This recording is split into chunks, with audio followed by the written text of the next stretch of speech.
Oke, hari kali ini itu adalah tentang model simulasi dan pengambilan keputusan.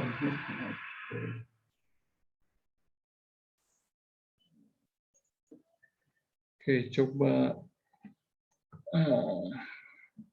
Oke, Rifan, Pianto, coba bacain. Ada Rifan Alpianto.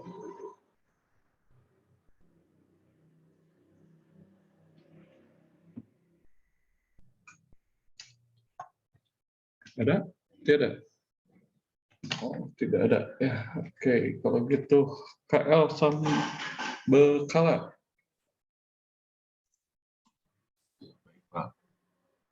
Beberapa bentuk solusi. Yang pertama, solusi analitik adalah solusi yang diperoleh secara langsung dengan tersedianya suatu formula atau rumus. Yang kedua, solusi algoritmik adalah solusi yang dapat diperoleh dengan menggunakan suatu algoritma atau prosedur tertentu. Yang ketiga, solusi simulasi adalah solusi yang diperoleh dengan melakukan suatu eksperimentasi simulasi. Oke, ya selanjutnya coba. Oke, Vincentius Alvin Kurnia. Model sistem adalah kumpulan unsur dari Tidak ada suatu ya. realitas. Oke. Oh, ada Vincentius Alvin. Ada, Pak. Oke, coba baca. Sistem dan model. Sistem adalah sekumpulan unsur dari suatu realitas yang terbatas yang menjadi objek telaahan.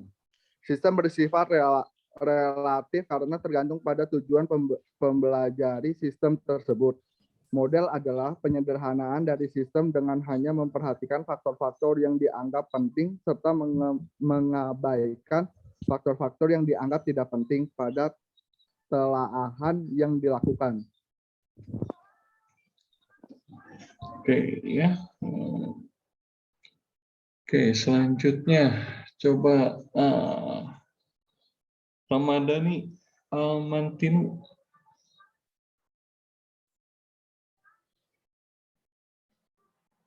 Ada? Tidak. Oh. Oke, kalau tidak ada, Ade Wahyu Ramadhani. Baik, Pak. Oke, Jenis-jenis silakan. satu, model ikonik atau scale physical object. Dua, graphical model. Yang ketiga, mathematical and logical model. Oke, ada yang tahu contoh model? Ya, contoh model. Ya. Ya. Ya.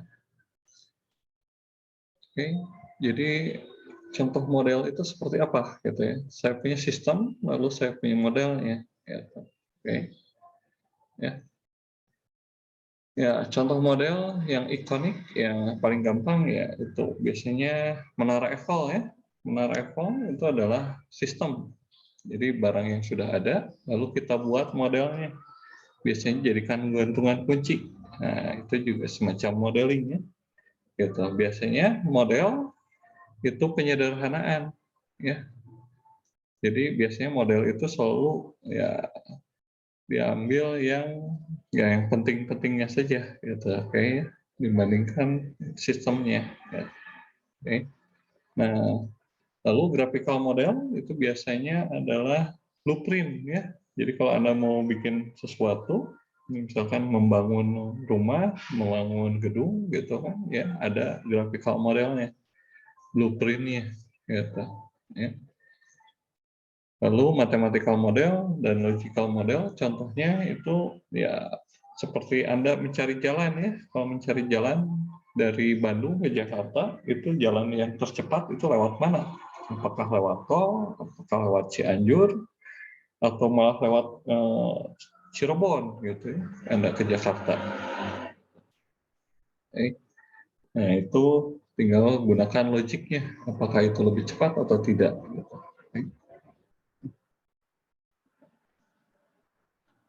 Oke, selanjutnya coba Farhan baca. Baik, Pak. Farhan Aini. Jenis-jenis model. Pertama, model deskriptif. Ditentukan sekumpulan kondisi input dan strategi operasi. Model ini akan memprediksi apa yang akan terjadi. Model input-output. 2. Model preskriptif. Ditentukan sekumpulan kondisi. Model ini akan memberikan Anda suatu solusi terbaik untuk suatu kondisi tertentu. Oke, ya. Selanjutnya, Farhan Aini. Farhan Aini. Ya, sorry. Caesar Mulki. Caesar Mulki. Hadir, Pak. Silakan. Jenis-jenis model. Ada model statis versus dinamis. Model statis menangkap tingkah laku sistem pada sebuah titik waktu tertentu. Rata-rata tingkat pengembalian tahunan dari suatu investasi. Total penggunaan bahan bakar pada suatu trip. Yang kedua, ada model dinamis, menggambarkan tingkah laku sistem sepanjang waktu tertentu. Tingkat inventory suku cadang dari suatu sistem manufaktur, banyaknya orang yang menunggu sepanjang waktu untuk dilayani pada suatu sistem pelayanan pelanggan. Sekian, Pak.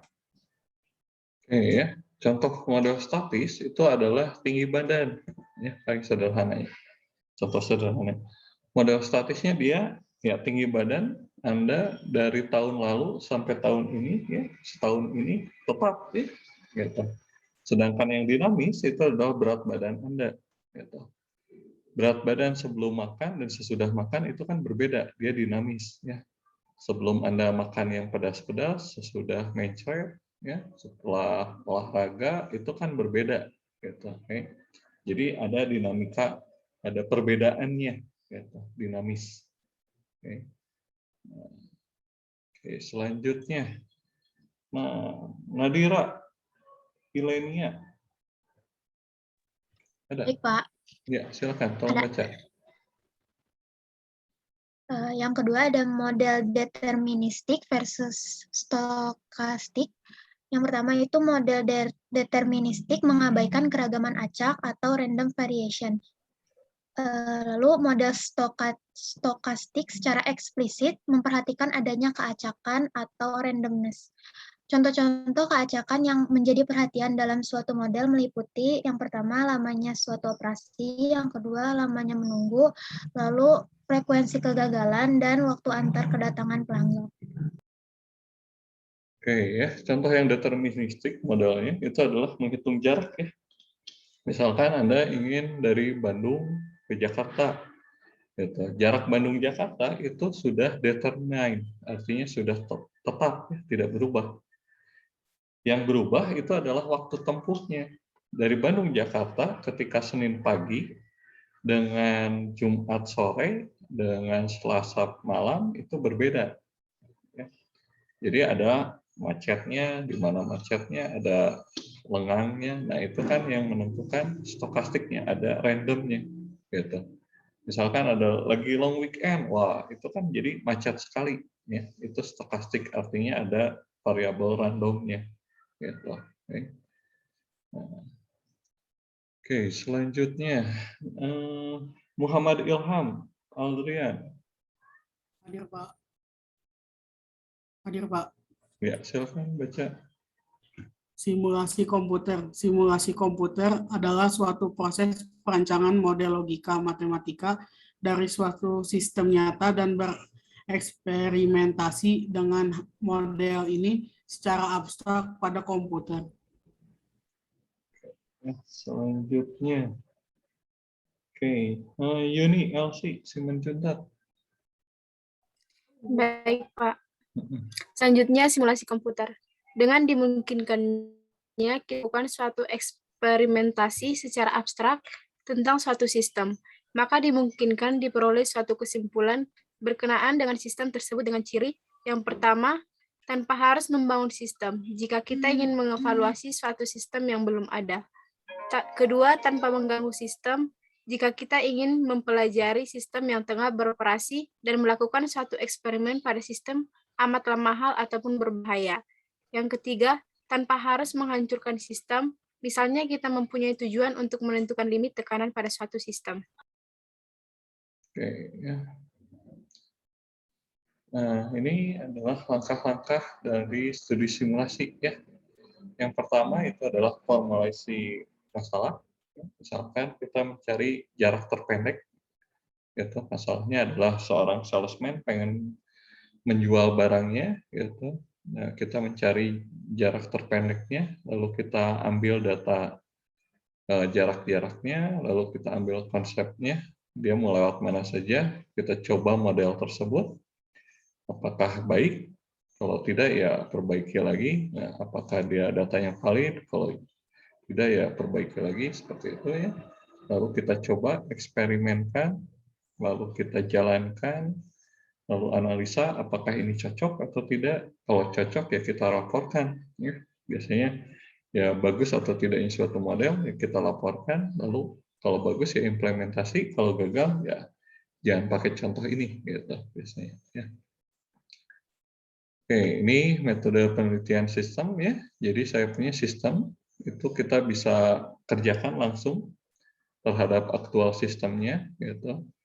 Kalau tidak ya kita eksperimen dengan model yang kita punya. Nah, model ini ada dua macam, ada yang fisikal. Jadi misalnya kalau Anda buat ya marketnya ya gitu. Kalau enggak ya dibuat barangnya gitu. Kalau matematikal berarti ya kita pakai formula gitu. Untuk mathematical model itu ada dua ya, dia analytical, artinya ya solusinya pasti bisa diselesaikan ya secara analitik pakai rumus matematik. Kalau ternyata saya tidak punya jawabannya, nah ya tidak bisa ditemukan dengan mudah, biasanya pakai simulasi komputer seperti itu ya untuk meneliti sistem model. Oke, selanjutnya coba Risma Yunita. Ada? Baik, Pak. Simulasi sistem antrian dengan satu pelayan. 1. Model suatu proses pemeriksaan dalam manufacturing suatu produk tertentu. Yang kedua, produk disampaikan pada petugas pemeriksa pada suatu daerah pemeriksaan. Yang ketiga, pemeriksaan terhadap produk itu. Yang keempat, setelah proses pemeriksaan, produk akan meninggalkan daerah pemeriksaan. Oke, selanjutnya Rifki Haikal. Simulasi sistem antrian dengan satu pelayan. 3 aspek pada sistem tersebut. 1. Proses kedatangan produk pada daerah pemeriksaan. Yang kedua, antrian produk untuk diperiksa. Yang ketiga, aktivitas pemeriksaan produk. Oke ya, ini adalah salah satu contoh model ya. Nah, ini paling gampang ya Anda lihat di kasir ya. Misalkan ini adalah kasirnya. Oke, ini adalah pelanggan. Oke. Jadi saya punya misalkan di sini ada 5 pelanggan, satu pelanggan sudah selesai bayar di kasir ya. Ini adalah pelanggan yang akan masuk ke kasir. Jadi ketika pelanggan itu masuk ke kasir, maka kasir dia akan memeriksa ya, memeriksa barang yang dibeli gitu. Memeriksa barang yang dibeli berapa banyaknya lalu dihitung. Nah, itu kan sebenarnya aktivitas pemeriksaan produk ya gitu. Jadi dihitung, kalau sudah selesai dikemas lalu dia pergi meninggalkan ya bayar dulu lalu dikemas lalu pelanggan tersebut pergi meninggalkan kasir. Maka pelanggan berikutnya akan masuk lagi ke kasir. Nah, itu adalah semacam simulasi ya. Gitu. Itu adalah simulasi dengan satu antrian. Ternyata kalau banyak antriannya, nah biasanya kan dibuka kasir kedua ya. Biasanya kalau Anda lihat di minimarket. Nah, ya, itu adalah contoh simulasi untuk sistem antrian. Nah, gitu. Oke, selanjutnya sampai di sini ada yang tanyakan? Bapak mau nanya. Tadi kan ada mathematical dan logical model ya Pak ya. Dia itu untuk mencari rute gitu ya Pak ya. Nah kalau misalnya Google Maps itu termasuknya dari contoh pengaplikasian model tersebut atau apa ya Pak? Ya, itu adalah salah satu aplikasi ya. Jadi ya kalau Google Maps biasanya mencari jalan. Nah itu adalah salah satu ya aplikasi dari simulasi komputer ya. Gitu. Jadi Google Map dia kan ya dia sebenarnya masuk ke model matematik ya. Nah, dia masuk ke stokastik ya. Jadi kalau Anda lihat biasanya misalkan kalau ada beberapa rute, biasanya untuk hari ini jam sekian itu berbeda rutenya dengan besok misalkan malam gitu ya. Karena kan biasanya dihitung oleh si Google Map-nya ya, mana rute terbaiknya untuk saat itu gitu. Oke. Ya. Oke, ada lagi tanyakan? Baik, Pak, terima kasih. Oke ya. Pak, mau nanya Pak. Silakan. Berarti kalau untuk yang di e-commerce logistik itu kan Pak ada yang namanya tracking ya Pak. Berarti itu juga masuk bagian stokastik ya Pak atau gimana ya Pak? Oke, coba diulangi, kurang jelas di saya. Di e-commerce logistik itu kan ada tracking kan Pak. Nah, apakah yang kayak tracking itu masuk ke model stokastik juga atau gimana ya Pak? Terima kasih Ya. Bapak. Oke ya, kalau di tradingnya itu memang stokastik ya. Dia perubahannya sangat cepat ya, apalagi kalau tradingnya Anda di mata uang ya gitu. Jadi kalau Anda bermain di forex itu stokastiknya sangat tinggi gitu ya, karena randomness-nya tinggi. Begitu ada misalkan ya ada bom gitu atau ada kerusuhan, nah itu pasti perubahannya akan sangat cepat gitu ya. Karena kan kadang kita ya saya melihat tren ya, biasanya deterministik itu kita melihat tren. Wah, kayaknya besok harga dolar itu naik gitu. Nah, ternyata besok itu tiba-tiba ada demo. Wah, itu kan harga dolarnya bisa-bisa jadi turun gitu. Ya. Jadi itu yang membuat stokastiknya ini adalah keacakan, ada random yang tidak bisa diketahui. Gitu. Ya. Oke, ada lagi tanyakan?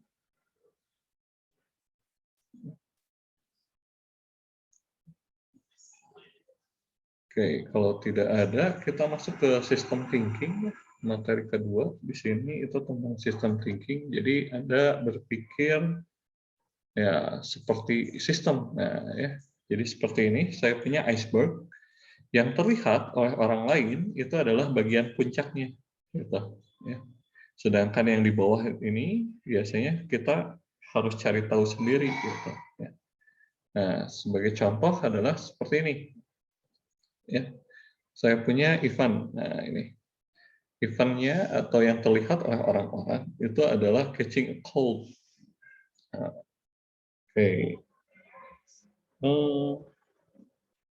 Haryuni, ada Haryuni. Haryuni, coba bahasa Indonesia kan apa itu catching a cold?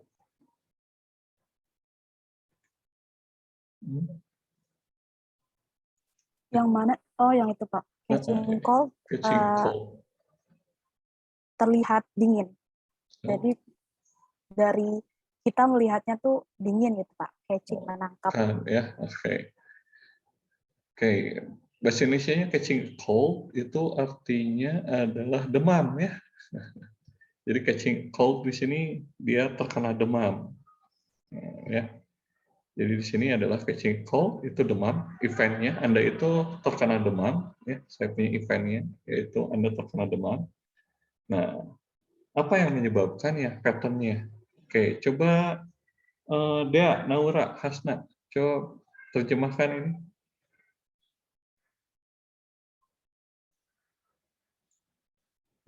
Ada Dea? Tidak ada. Kalau tidak ada, Hasnan. Oh, ada. Silakan Dea. Oh, ada ya. Apa ini bahasa Indonesia-nya? Bapak sebentar, di sini lagi rame.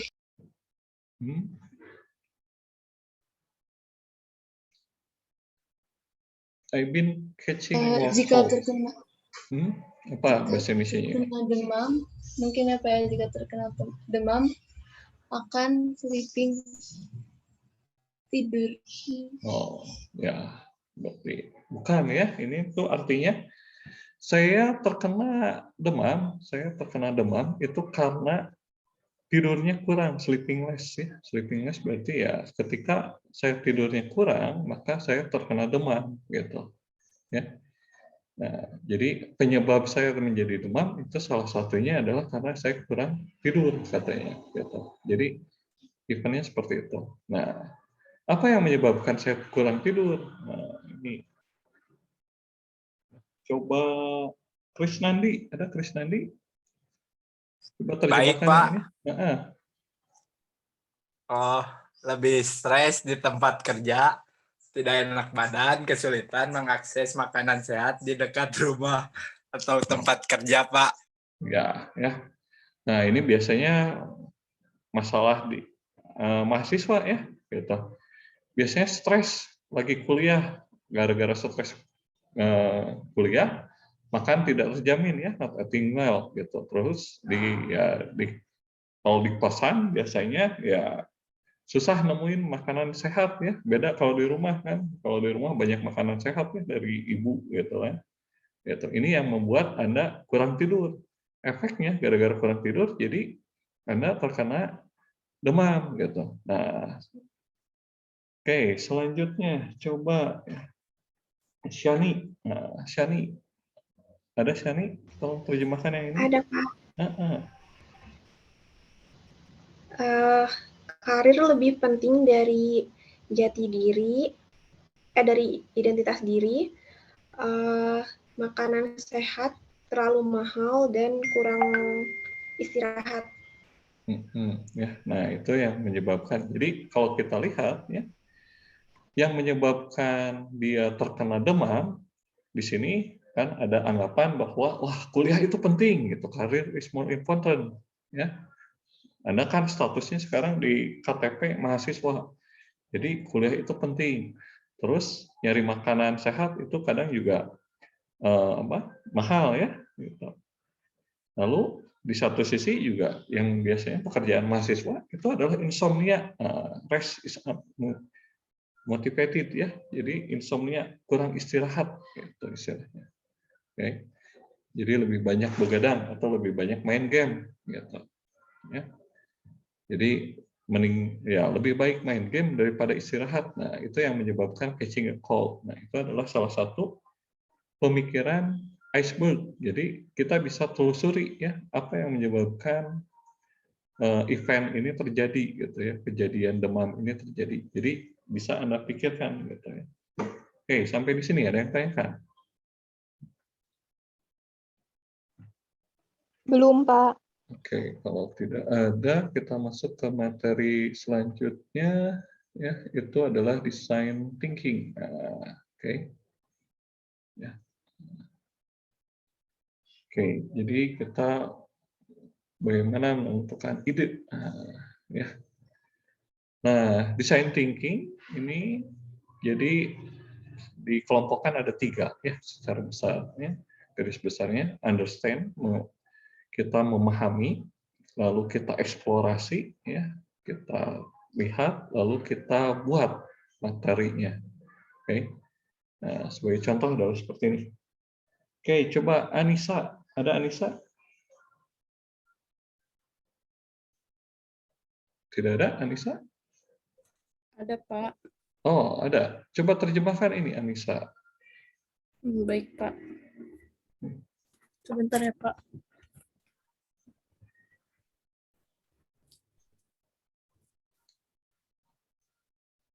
Oke, coba terjemahkan yang ini dulu. Yang dilingkari. Itu ya, Pak.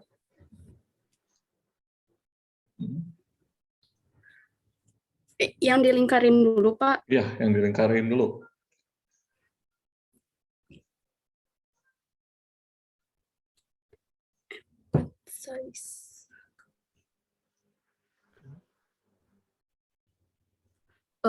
Artinya itu melakukan penelitian untuk mengembangkan pemahaman tentang pengguna gitu, Pak. Ya, pengguna jadi, user. Ya, pengguna user artinya ya customer ya, kita harus mengerti apa sih yang diinginkan oleh customer. Nah, untuk itu maka Anda melakukan apa ini? Nah, sekarang coba terjemahkan yang ini. Yang pertama itu interview, mewawancarai. Yang kedua itu shadowing, yang artinya membayangi. Yang ketiga itu seek to understand, tidak menghakimi. Yang keempat itu non judgmental, kayak tidak menghakimi mungkin, Pak. Ya, yang keempat itu tidak menghakimi ya. Jadi kita tanya ke customer gitu, kenapa sih beli produk saya? Kenapa sih ingin masuk ke Poltek Pos seperti itu kan? Jadi kita mencari informasi ya, mencoba mengerti, seek to understand gitu. Ya, shadowing ya kita lihat, oh ini mahasiswa pos itu seperti ini gitu kan. Ya, itu shadowing. Jadi kita lihat dari jarak jauh gitu. Kalau interview berarti ya Anda datang, dekati dan tanyakan gitu. Oke, selanjutnya itu Wahyuni Amalia, coba terjemahkan yang ini.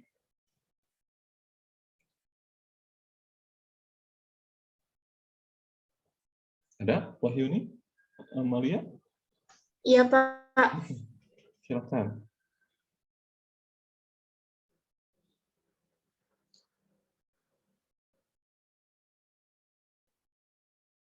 Gabungkan semua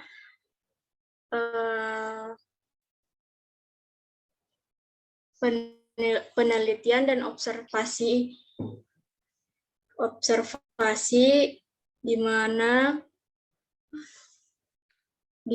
kamu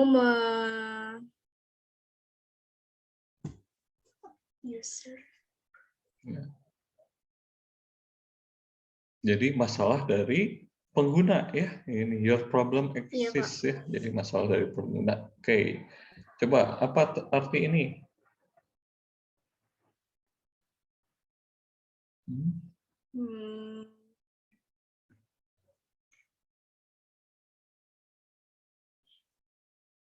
Persona itu apa?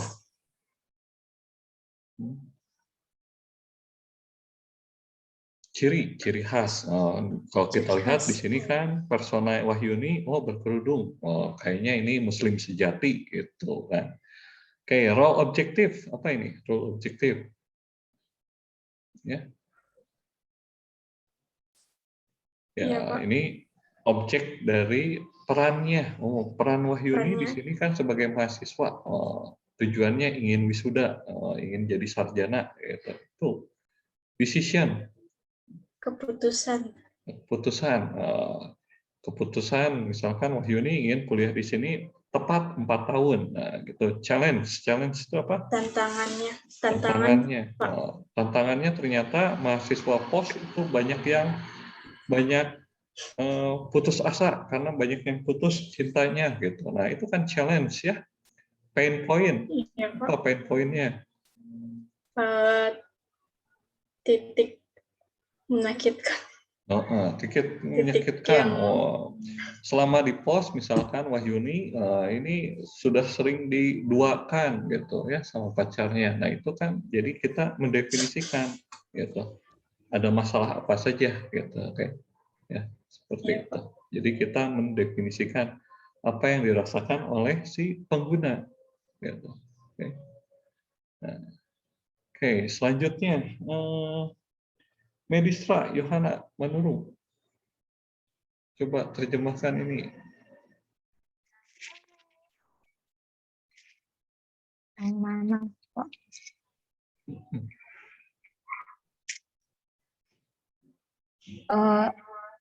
Ide itu membentuk pengertian. Ide kreatif. Ide kreatif. Oke, coba terjemahkan yang ini. Jadi kita mencari ide-ide gila, ide kreatif. Oke, apa yang dilakukan untuk membagi ide? Ya, berbagi ide, terus? Berbagi ide, terus semua ide layak. Ya, semua ide itu layak, ya. Layak. Terus reverse and convert. Menyimpang. dan pemikiran. Ya, ide diverge itu artinya ya ini akan melebar kah idenya atau dia mengerucut gitu ya. Satu tujuan atau banyak tujuan diverge itu. Diverge banyak tujuan, converge itu satu tujuan. Gitu ya. Jadi misalkan Medistra Yohana itu selama saya kuliah di pos idenya diverge misalkan. Diverge itu pokoknya beres kuliah saya wisuda dapat calon suami itu langsung dapat kerja, nah itu diverge. Kalau converge cuma satu tujuannya, pokoknya mah saya beres dari pos lulus aja, nah itu converge. Oke, terus ini apa yang selanjutnya? Pemikiran Ya, berpikir positif ya, yes, pokoknya selalu yes gitu. Oke, lalu ini ya ini memprioritaskan ya. Oke, selanjutnya coba Fauziah Alia. Hadir, Pak. Coba ini. Bentar, Pak. Apa itu Membangun prototype?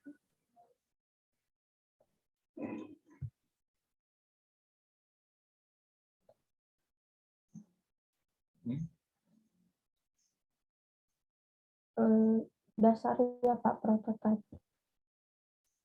Ya, jadi prototype itu membuat presentasi ya, presentasi dari semua ide yang ada. Nah, bagaimana membuat presentasinya? Apa ini? Mock-up. Mock-up itu gambaran desainnya, Pak. Ya, gambarannya. Kalau storyboard, Jalan ceritanya, Pak. membuat jalan cerita. Oke, keep it simple. Membuatnya menjadi lebih mudah, Pak. Simple. Ya, Mudah. dibuat sederhana ya, prototype itu dibuat sederhana, sesederhana mungkin. Oke, fail fast. Ya. Gagal cepat, Pak. Cepat gagal. Ya, ini gagal cepat ya, jadi perbaiki dengan cepat. Kita quickly. Ya. Nah, lakukan berulang-ulang secara cepat. Oke, ya. Oke. Ya.